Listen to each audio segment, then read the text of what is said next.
বিসমিল্লাহির রহমানির রহিম। প্রিয় শিক্ষার্থী, আশা করি সবাই সুস্থ আছো। আমরা আগের ক্লাসগুলোতে কি পড়িয়েছিলাম একটু করে মনে করিয়ে দিয়ে আমরা আমাদের টপিকসটার মধ্যে করতে যাচ্ছি। আমরা আগের ক্লাসগুলোতে পড়িয়েছিলাম তড়িৎচালক শক্তি বলতে কি বুঝো, অর্থাৎ কোষের তড়িৎচালক শক্তি বলতে কি বুঝি সেটা আমরা বুঝিয়ে দিয়েছিলাম। এবং প্রত্যেকটা কোষের মধ্যে কি থাকে, একটা রোধ থাকে, যেটাকে আমরা কি বলি অভ্যন্তরীণ রোধ বলে থাকি। অভ্যন্তরীণ রোধ কাকে বলে সেটাও আমরা কিন্তু ভালো করে বুঝিয়ে দিয়েছিলাম। আজকে আমরা কি করতে যাচ্ছি, এই যে কোষের তড়িৎচালক শক্তি যেটা আমরা আগে জেনেছিলাম, সেই তড়িৎচালক শক্তির সাথে কোষের যে অভ্যন্তরীণ রোধ আছে সেটার মধ্যে একটা সম্পর্ক আছে, সেই সম্পর্কটা আমরা দেখাতে যাচ্ছি। এবং সাথে সাথে কি করতে যাচ্ছি, আমরা সরল বর্তনীতে তড়িৎ প্রবাহ পরিমাপের জন্য একটা রাশিমালা দরকার, সেই রাশিমালাটা আমরা প্রতিপাদন করতে যাচ্ছি। ক্লিয়ার করতে পেরেছি আমরা কি করতে যাচ্ছি? এই যে সরল বর্তনীতে তড়িৎ প্রবাহ পরিমাপের জন্য যে একটা রাশিমালা প্রতিপাদন করতে যাচ্ছি, এটা করতে যাওয়ার আগে আমাদের জানতে হবে সরল বর্তনী বলতে আমরা কি বুঝি। সরল বর্তনী বলতে আমরা ওই বর্তনীকে বুঝি যে বর্তনীর প্রত্যেকটা অংশ দিয়ে একই মানের প্রবাহ কি হবে, প্রবাহিত হবে। অর্থাৎ আমরা এভাবে বলতে পারি যে বর্তনীর প্রত্যেকটা অংশ দিয়ে একই মানের প্রবাহ প্রবাহিত হয় সেই বর্তনীকে আমরা সরল বর্তনী বলে থাকি। এখন আমরা একটা সরল বর্তনী আঁকতে যাচ্ছি, আমরা বোর্ডের দিকে খেয়াল করি। সরল বর্তনী আঁকার জন্য প্রথমে আমরা একটা কোষ নিলাম, যার তড়িৎচালক শক্তি ধরলাম কত, আমরা ভোল্ট ধরলাম, যার অভ্যন্তরীণ রোধ ধরলাম কত, স্মল আর ওহম আমরা ধরলাম। এই কোষটার সাথে প্রথমে আমরা একটা বহিস্থ রোধ যুক্ত করলাম, যার মান ধরলাম কত, আমরা ক্যাপিটাল আর ধরলাম। ও তার সাথে একটা কি যুক্ত করলাম, আমরা একটা চাবি যুক্ত করে আমরা বর্তনীটা কি করলাম, সম্পন্ন করলাম। এটা হচ্ছে কি আমাদের সরল বর্তনী, যেটা আমাদের প্রতিপাদ্য বিষয়, সেটার মধ্যে সেটা আমরা এঁকে ফেললাম। এই সরল বর্তনীর প্রত্যেকটা অংশ দিয়ে মনে করলাম কত মানের প্রবাহ প্রবাহিত হচ্ছে, আই মানের প্রবাহ প্রবাহিত হচ্ছে। এবার আমরা একটু করে খেয়াল করে নিই, কোষের তড়িৎচালক শক্তি কত ভোল্ট বললাম, আমরা এই ভোল্ট বলেছিলাম। এই ভোল্ট তড়িৎচালক শক্তি বলতে কি বুঝো সেটা কিন্তু আমরা আগে কোনো একটা প্রশ্নে পড়িয়ে দিয়েছিলাম, আবার একটু মনে করিয়ে দিচ্ছি। কোষের তড়িৎচালক শক্তি ই ভোল্ট বলতে আমরা বোঝাচ্ছি এক কুলম্ব আধানকে বর্তনীর এ বিন্দু থেকে কোষ সমেত সম্পূর্ণ বর্তনী ঘুরিয়ে আবার এ বিন্দুতে আনার জন্য কোষ আমাদের কত জুল শক্তি সরবরাহ করবে, ইজুল পরিমাণ শক্তি সরবরাহ করবে। আমরা আবার শুনে নিই, এই ভোল্ট তড়িৎচালক শক্তি বলতে আমরা বুঝি এক কুলম্ব আধানকে বর্তনীর এ বিন্দু থেকে কোষ সমেত সম্পূর্ণ বর্তনী ঘুরিয়ে আবার এ বিন্দুতে আনতে কোষ আমাদের কত জুল পরিমাণ শক্তি সরবরাহ করবে, ইজুল পরিমাণ শক্তি সরবরাহ করবে। এই যে ইজুল পরিমাণ শক্তি কোষ যে আমাদেরকে সরবরাহ করলো, এই শক্তিটা কোন কোন জায়গায় ব্যবহৃত হচ্ছে সেটা একটু করে আমরা দেখে নিই। এই ইজুল পরিমাণ শক্তির একটা অংশ ব্যবহৃত হবে এক কুলম্ব আধানকে এ বিন্দু থেকে আর রোধের মধ্য দিয়ে ঘুরিয়ে কোথায় আনতে, বি বিন্দুতে আনতে ব্যবহৃত হবে, যার পরিমাণ ধরলাম কত, আমরা ভি জুল আমরা ধরলাম। এবং তড়িৎচালক শক্তির অবশিষ্ট অংশ যেটা রয়েছে সেটা কি কাজে ব্যবহৃত হচ্ছে, আমাদের বি বিন্দু থেকে ওই এক কুলম্ব আধানকে কোষের মধ্য দিয়ে নিয়ে কোথায় আনতে ব্যবহৃত হচ্ছে, এ বিন্দুতে আনতে ব্যবহৃত হচ্ছে, যার পরিমাণ ধরলাম কত, আমরা বি প্রাইম ধরলাম, বি প্রাইম জুল আমরা ধরলাম। আবার শুনে নিই আমরা, এই জুল পরিমাণ শক্তির একটা অংশ ব্যবহৃত হচ্ছে আমাদের এক কুলম্ব আধানকে এ বিন্দু থেকে আর রোধের মধ্য দিয়ে কোথায় আনতে, বি বিন্দুতে আনতে আমাদের ব্যবহৃত হচ্ছে, যেটার পরিমাণ ধরলাম কত, আমরা ভি জুল আমরা ধরলাম। এবং তড়িৎচালক শক্তির অবশিষ্ট অংশ যেটা কোন কাজে ব্যবহৃত হচ্ছে, আধানটাকে বি বিন্দু থেকে কোষের মধ্য দিয়ে কোথায় আনতে, এ বিন্দুতে আনতে ব্যবহৃত হচ্ছে, যেটাকে আমরা কি দিয়ে প্রকাশ করলাম, বি প্রাইম জুল দিয়ে প্রকাশ করলাম শক্তির নিত্যতার সূত্র অনুসারে। তাহলে আমরা কি লিখতে পারি, ইকুয়াল টু কত লিখব, বি প্লাস বি প্রাইম আমরা লিখতে পারি। আশা করি আমরা বুঝে নিতে পেরেছি। যদি আমরা বুঝে থাকি, এবার আমরা পরবর্তী অংশের দিকে যাচ্ছি, সেটা একটু করে খেয়াল করব। আমরা এই যে বি বললাম, এই ভিটাকে ভি জুল বললাম, এই ভি জুলটাকে আমরা এটাও বলতে পারি, এই ভি জুলটাকে আমরা আর রোধের দুই প্রান্তের বিভব পার্থক্যও বলতে পারি। কোন রোধের, ক্যাপিটাল আর রোধের দুই প্রান্তের বিভব পার্থক্যও বলতে পারি। আবার এই ভিটাকে আমরা কি বলতে পারি, কোষের দুই প্রান্তের বিভব পার্থক্যও বলতে পারি।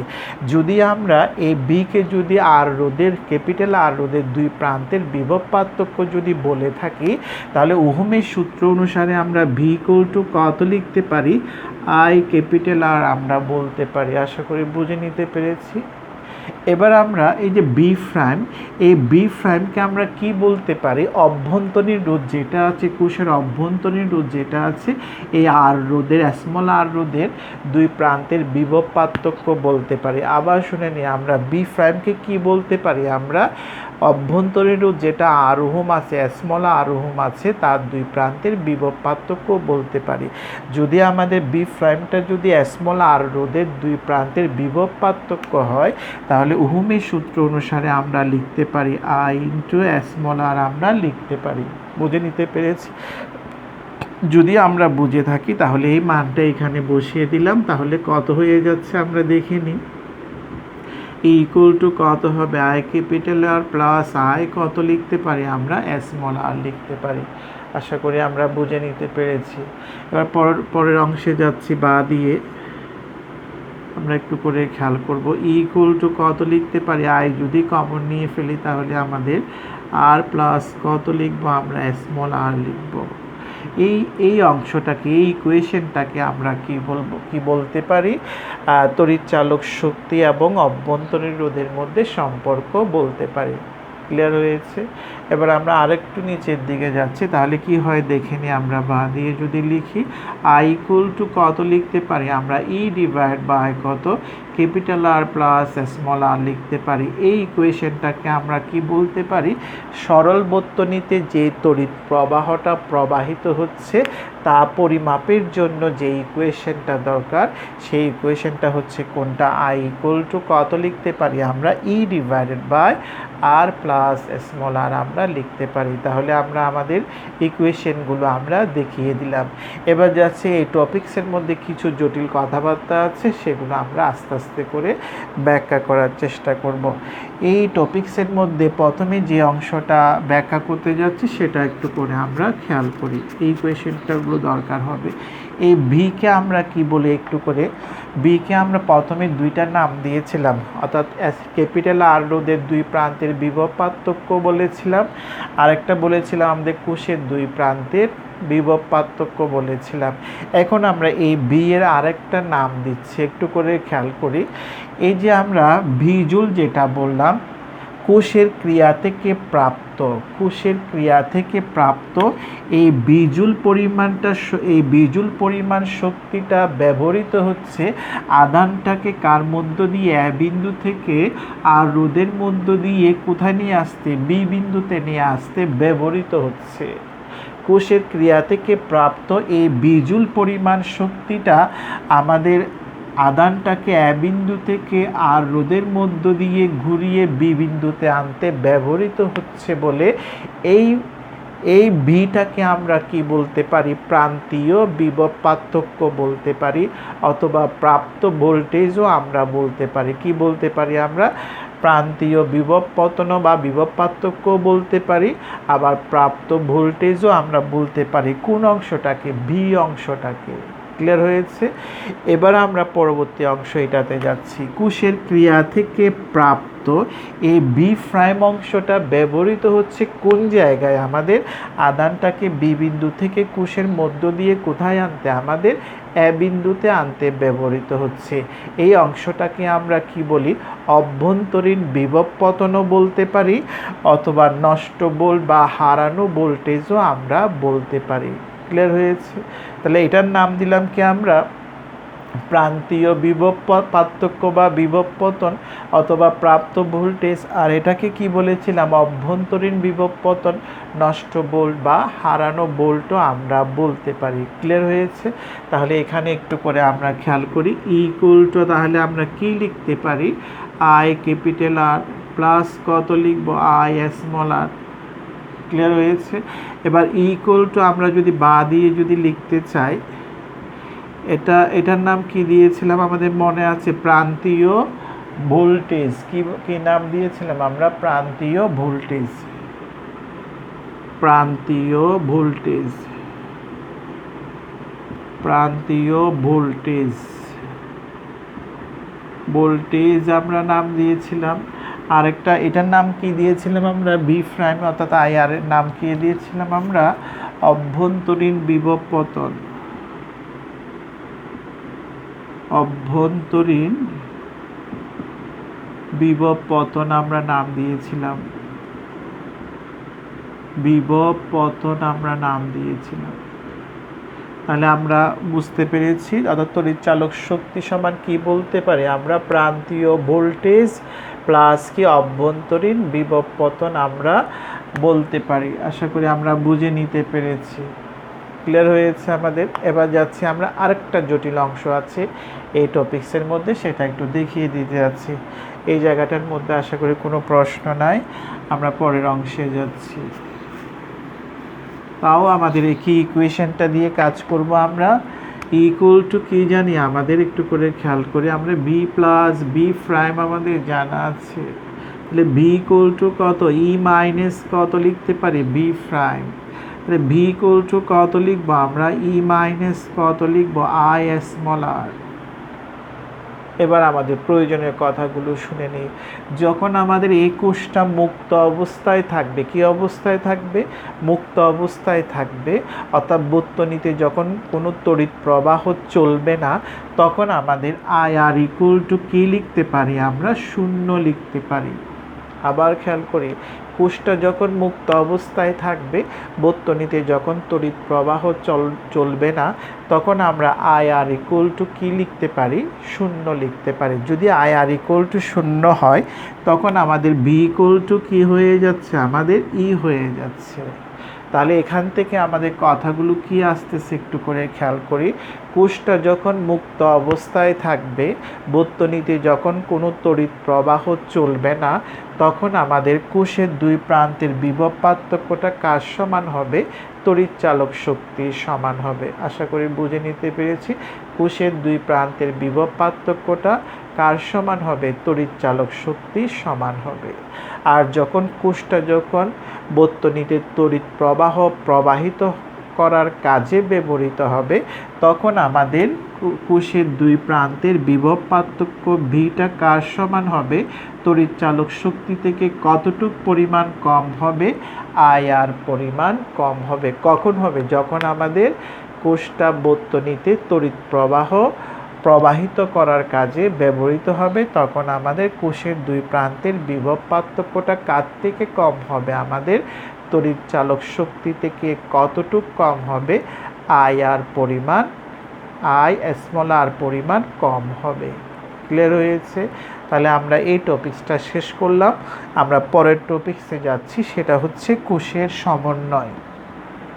কোষের সমন্বয় হচ্ছে শক্তিশালী প্রবাহ পাওয়ার জন্য, শক্তিশালী প্রবাহ পাওয়ার জন্য একাধিক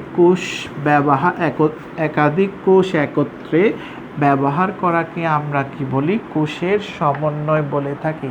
আবার শুনে নিই আমরা, শক্তিশালী প্রবাহ পাওয়ার জন্য, শক্তিশালী প্রবাহ পাওয়ার জন্য একাধিক কোষ একত্রে ব্যবহার করার একত্রে ব্যবহার করাকে আমরা কি বলি? কোষের সমন্বয় বলে থাকি।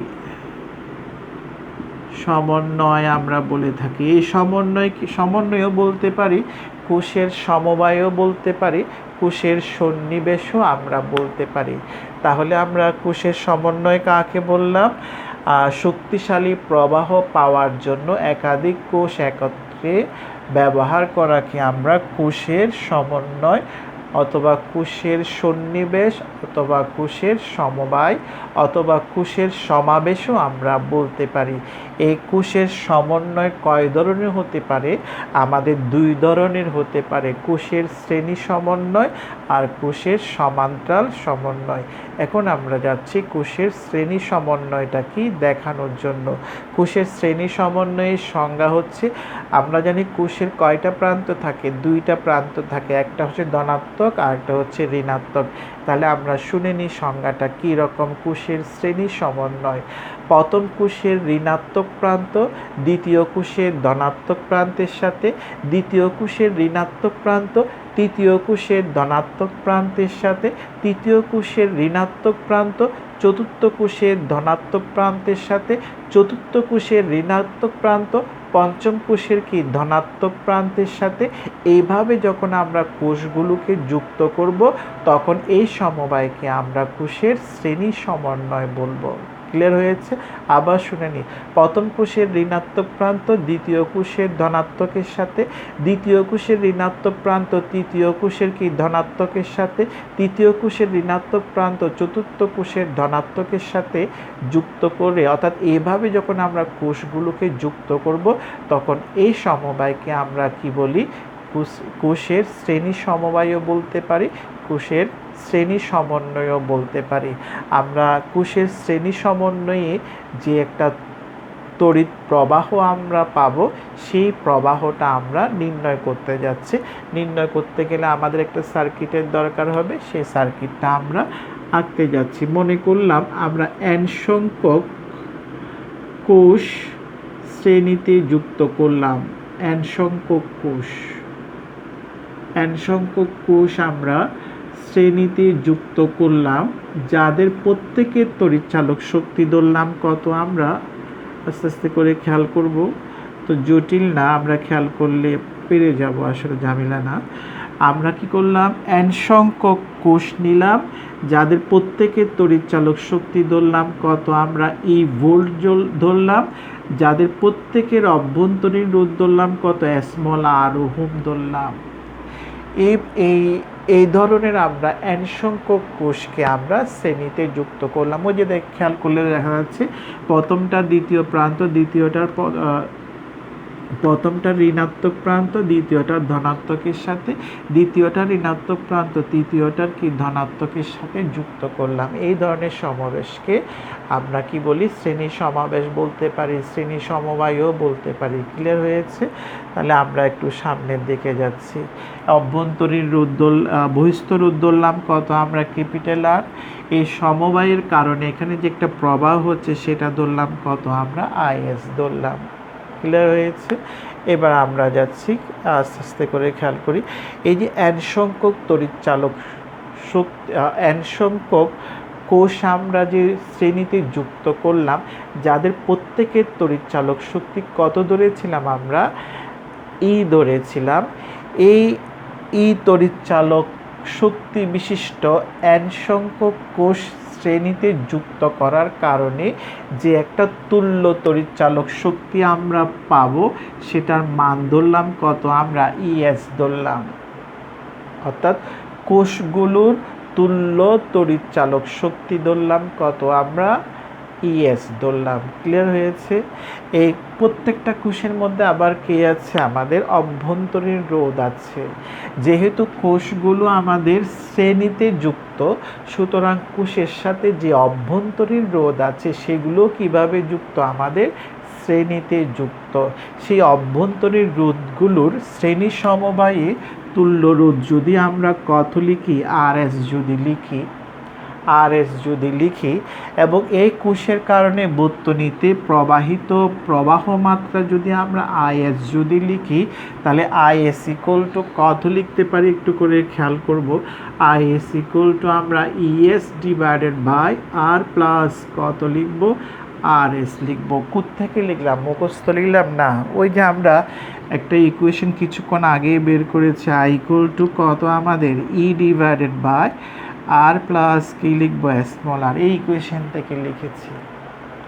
অর্থাৎ এখানে আইটা কি হয়ে যাবে, যেহেতু আগে একটা কোষ ছিল ওটাতে, এখানে যেহেতু অনেকগুলো কোষ আছে, অনেকগুলো কোষের কারণে প্রবাহটা পরিবর্তিত হয়ে আই পরিবর্তিত হয়ে কত হয়ে গেছে, আই এস হয়ে গেছে। ই পরিবর্তিত হয়ে কত, যেহেতু আগে একটা কোষ ছিল বলে এখানে ই দেওয়া হয়েছে, এখানে যেহেতু এন সংখ্যক কোষ আছে সেজন্য ই এর পরিবর্তে কি হবে আমাদের ইএস হবে, এখানে আর এর পরিবর্তে কত হবে, আর এস হবে। আসলে আমরা আশা করি আমরা বুঝে নিতে পেরেছি, ক্লিয়ার হয়েছে এটা। এবার আমরা ইএস সমানকে একটু দেখে নিই। যেহেতু কোষগুলো প্রত্যেকে কিভাবে যুক্ত, শ্রেণীতে যুক্ত, সেই জন্য আমরা ইএস ইকুয়াল টু কত লিখবো আমরা একটু করে খেয়াল করি। ES equal to E plus E plus E plus এইভাবে ডট ডট কী হবে আমরা এন ই আমরা লিখলাম। এটা কিভাবে লিখলাম একটু করে খেয়াল করে, একটু যদি আমরা উদাহরণ দিয়ে যদি বুঝিয়ে দিই তাহলে এরকম হচ্ছে। মনে করলাম এখানে 3টা কোষ যুক্ত, তাহলে ইএস ইকুয়াল টু কী হবে ই প্লাস ই অর্থাৎ 3 যদি এখানে যদি আমরা 5টি কোষ যুক্ত করতাম তাহলে ইএস ইকুয়াল টু কত হবে ই প্লাস এভাবে কয়টাই যোগ করতাম, 5টাই যোগ করতাম, অর্থাৎ 5ই হয়ে যেত। যদি আমরা এখানে 10টা কোষ যুক্ত করতাম তাহলে ইএস ইকুয়াল টু কত হতো আমাদের 10ই হতো। যেহেতু আমরা এখানে n সংখ্যক কোষ যুক্ত করেছি, সুতরাং ইএস ইকুয়াল টু কী হবে আমাদের nই হবে। ক্লিয়ার হয়েছে? এবার আমরা ওই যে কোষের শ্রেণী সমবায়, আমাদের কোষের শ্রেণী সমবায়ের ক্ষেত্রে আমরা এই জায়গাটা ক্লিয়ার করতে পেরেছি। এবার রোধের শ্রেণী সমবায়ের সূত্র থেকে আমরা কি জানি, আর এস ইকুয়াল টু কত লিখবো আর প্লাস এভাবে কয়টা আর হবে আমাদের n সংখ্যক আর হবে। ক্লিয়ার হয়েছে? রোধের শ্রেণী সমবায়ের সূত্র থেকে আমরা এটা লিখতে পারি।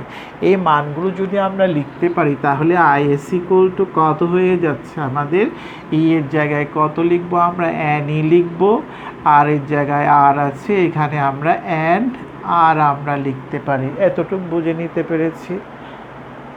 ক্লিয়ার হয়েছে? এবার আমাদের জটিল অংশটা শুরু হতে যাচ্ছে। খুব মনোযোগী হইতে হবে, না হলে কিন্তু পড়াটাকে জটিল মনে হতে পারে।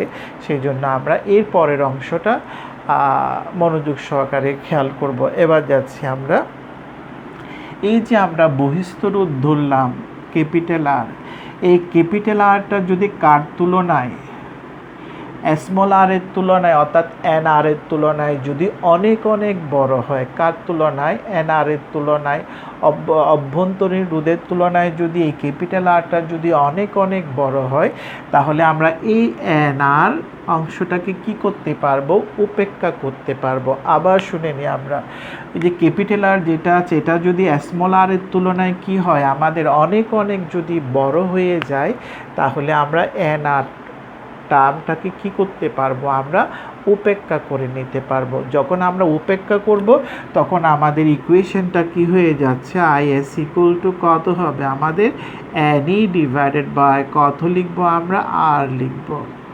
তার মানে আই এসটা হচ্ছে প্রবাহের মানটা হবে আমাদের কোষের তড়িৎ প্রবাহের কত গুণের সমান হবে, এন গুণের সমান হবে। কখন, যদি আমাদের বহিস্থ রোধটা যদি কার তুলনায় অভ্যন্তরীণ রোধের তুলনায় যদি অনেক অনেক বড় হয়। তাহলে বুঝে নিতে পেরেছি। এবার যাচ্ছি পরবর্তী যে অংশটা আছে সেটা দেখানোর জন্য।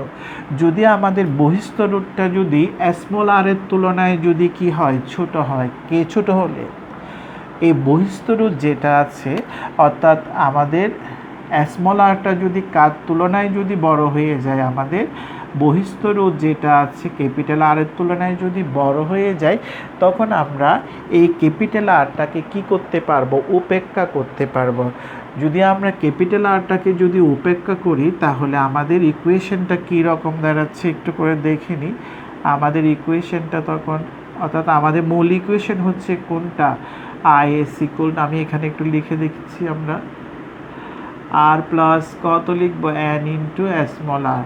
যদি আমাদের আরটা যদি কার তুলনায়, স্মল আরটা যদি ক্যাপিটাল আর এর তুলনায় যদি অনেক অনেক বড় হয়ে যায়, তখন আমরা ক্যাপিটাল আরটাকে উপেক্ষা করতে পারবো। তখন আমাদের ইকুয়েশনটা কি হয়ে যাচ্ছে, আইএস ইকুয়াল টু কত হবে আমাদের, এন ই ডিভাইডেড বাই কত হবে আমাদের, এন ই হয়ে যাবে। অর্থাৎ আইএস ইকুয়াল টু কত হয়ে যাচ্ছে আমাদের, আইএস ইকুয়াল টু কত হচ্ছে আমাদের ই ডিভ, সো এখানে কি হচ্ছে আমাদের এন আর হবে। তাহলে কি হয়ে যাচ্ছে, ই ডিভাইডেড বাই আর হচ্ছে। তাহলে এই যে আমরা দুইটা ইকুয়েশন দেখালাম, এখানে আইএস ইকুয়াল টু এটা, তাহলে আইএস ইকুয়াল টু আবার এটা পেলাম। তাহলে এখান থেকে এই দুইটা ইকুয়েশন থেকে দেখা যাচ্ছে এই মানটা হচ্ছে বড়। তাহলে এই মানটা কখন পেলাম আমরা একটু করে খেয়াল করি। আমরা কোষের শ্রেণী সমবায় করলে কিন্তু সহজে আমরা বেশি মানের প্রবাহ পাবো না, এখানে কিন্তু শর্ত আছে। তাহলে কোষগুলোকে শ্রেণী সমবায় করে যদি তাদের সাথে যদি আমরা যে বহিস্থ রোধটা যুক্ত করলাম, সেই বহিস্থ রোধের মানটা যদি কোষের অভ্যন্তরীণ রোধের তুলনায় যদি বেশি হয়, তাহলে কোষের শ্রেণী সমবায় করে আমরা কি পেতে পারি, শক্তিশালী প্রবাহ পেতে পারি। আবার শুনে নিই, আমরা কোষগুলোকে শ্রেণীতে সাজালে কিন্তু আমরা শক্তিশালী প্রবাহ পাবো না। কিভাবে পাবো, কোষগুলোকে শ্রেণী সমবায়ে সাজাতে হবে, সাজানোর পরে কোষগুলো শ্রেণী সমবায়ের সাথে যে বহিস্থ রোধটা আমরা যুক্ত করব, তার মানটা যদি অভ্যন্তরীণ রোধের তুলনায় যদি কি হয়, অনেক অনেক বেশি হয়, তাহলে আমরা ওই সমবায় থেকে কি পেতে পারি, আমরা বেশি পরিমাণে তড়িৎ প্রবাহ আমরা পেতে পারি। ক্লিয়ার হয়েছে? আজকে আমরা কোষের শ্রেণী সমবায় নিয়ে আলোচনা করলাম। আমরা নেক্সট ক্লাসে কোষের সমান্তরাল সমবায় নিয়ে আলোচনা করব। সবাইকে ধন্যবাদ জানিয়ে আজকের ক্লাস আমি শেষ করলাম। সবাই ভালো থেকো, সুস্থ থেকো। ধন্যবাদ সবাইকে।